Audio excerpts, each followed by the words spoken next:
Hello there, gods and beautiful goddesses of your reality. Welcome back. This is Manifest with Jenny and Nutritious Lives.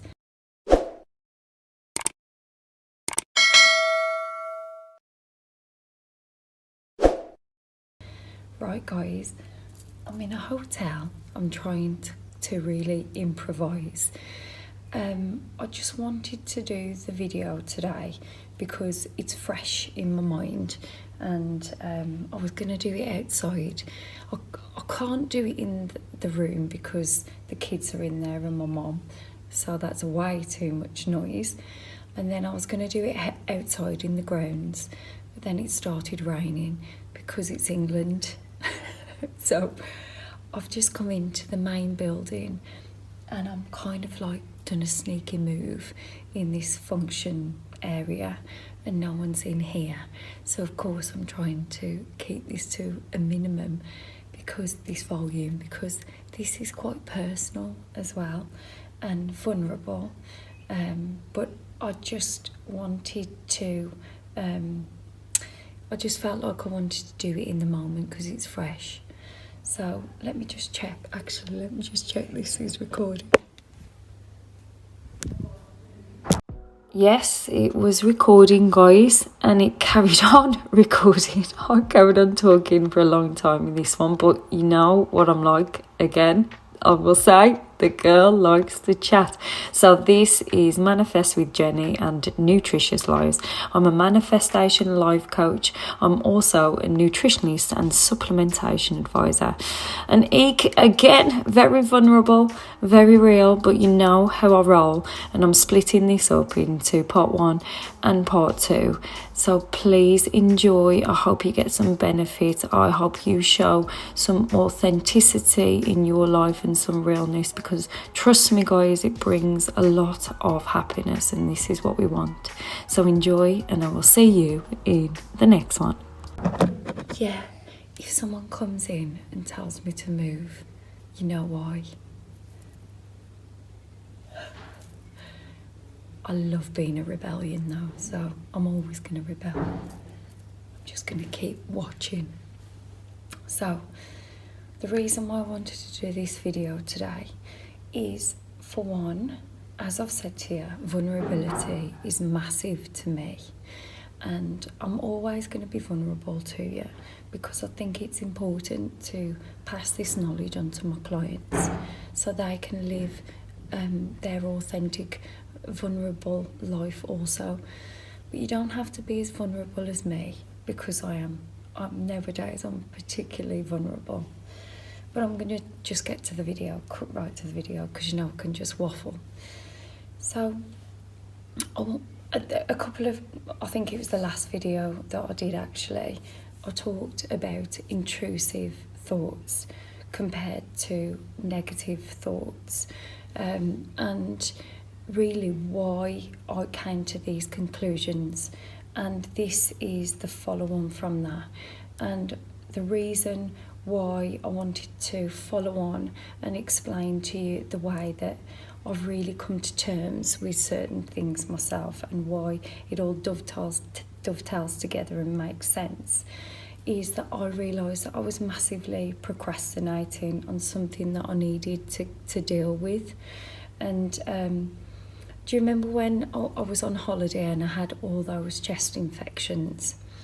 That chest infection, sorry. Actually, it was more than one chest infection. So we came and then went and then came back, and I was affirming and giving myself all this lovely positivity about my health. Going forward, my health is, I'm always healthy, disease can't live in my body, I'm a master manifester, all the neutral things that I tell you as well. But however, this chest infection and head cold seemed to linger. And even when I did the Shilajit video, after that, it seemed to come back. Now, for me, that was really unusual. I know my body. I know that things like that don't linger in my body, usually, ever.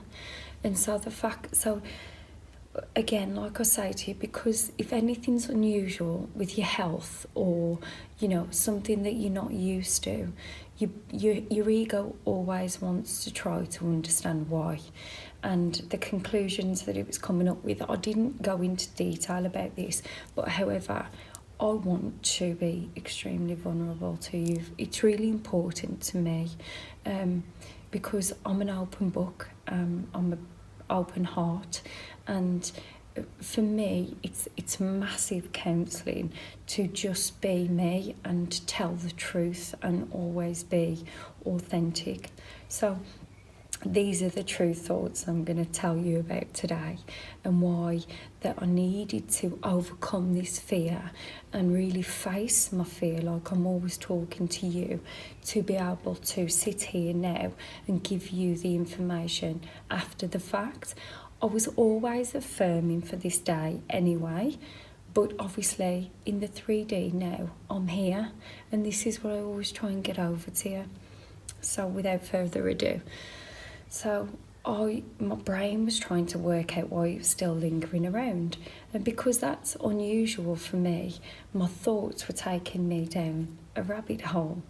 So the thoughts were, and I need to give you the backstory to tell you why these thoughts, because it was a process of me identifying these things and then almost like freeing myself of all my other surrounding thoughts and baggage and pain that I was carrying, and fear, should I say, that I was carrying along with not being able to understand why this fear was here, and how I just couldn't affirm over the top. So my mind kept telling me that okay, so you've got this chest infection's not going, this is so unusual for you, you know why it is, don't you? It's because you've got a sexual transmitted disease. This is what the brain does. And these were my thoughts that I was talking to you about. It's because of that gingivitis. So it's infecting your whole mouth. What was the other thing? So if I wasn't, I knew that for some reason when it was coming up with cancer, because I think everything is dispersed from my body to know that, because of affirming for so many years that cancer couldn't live within my body, even when it came up with that, maybe it's cancer, then my brain would just go, don't be stupid, cancer can't live in my body. So I was fine with that one because I'd affirmed it, and that was dispersed, and that was an issue for me years ago with my dad dying. But however, what I've realised is I've carried so much fear with other things related to that when it comes to my health, and I'm explaining why. So because I'm going to pick my words carefully as well, because I want this video to be about thoughts and dispersing our blockages. I want you to take that home. The rest of the stuff is irrelevant really, because it's really to highlight how we carry these things around with us, this resistance, these blockages, and it stops us from moving forward in the areas that we want to move forward in, right? So when my dad died of cancer, I went on a massive journey of discovery about natural health, about holistic health, about holistic treatments, care. It led me on to so many, opening so many doors when it came to natural therapies, whether it's tribal or from all over the world. People have their own rendition of how to heal mind and body. So it really opened up a world full of possibility, but it also opened up a lot of fear for me.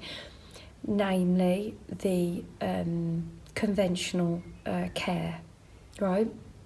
Now, I'm not going to go into too much detail because I want to keep this as simple as I possibly can. I started to have massive blockages around conventional care and testing and these early detections, bloods being done, hospital appointments, appointments where I perceived as any way that I could be placed in the conventional system. I didn't realise it. I realise it now massively. I didn't quite realise it at the time. But when COVID happened, I chose a certain route and I stand by what I chose. But however, it solidified not wanting to get into any sort of conventional care. That means that I avoided the dentist, I avoided the doctor, I avoided any sort of testing, even with bloods. I avoided any possible way that I could be involved in the conventional side of health. And I didn't realise to the extent of the anxiety that it provoked within me until now. So obviously when I had this chest infection, because up until now, I haven't, apart from going into the hospital, which I talked to you about, which is a massive thing for me in itself, because could you imagine me going through anxiety and depression and having all that anxiety, having so many blockages towards conventional care, and then me needing to go in an NHS mental hospital? That in itself was massive, but I overcome that. There was nothing that was forced on me with regards to injections or anything like that. But however, I did go on to tablets, which I've talked to you about anyway. I went through a regime of having all these antidepressants, and then I weaned myself off all of them, which I was extremely proud of. But apart from that, there's been nothing where I actively go to the doctor and make an appointment because of anything that's going on with my health.